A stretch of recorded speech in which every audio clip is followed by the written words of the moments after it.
అడుగు మాట్లాడు. హలో, ఇల్లు సరిగా బాగు. నేనైతే నీ వల్లే పెద్ద సచ్చినోడా. పెట్టే పెట్టే ఇంకా తిట్టు నాని.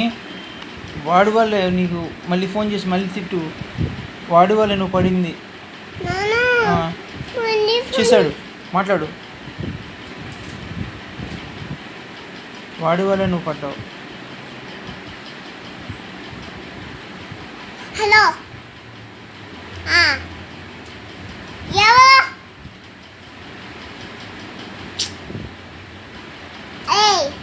నీకెన్ని హాయ్ చెప్పాలా?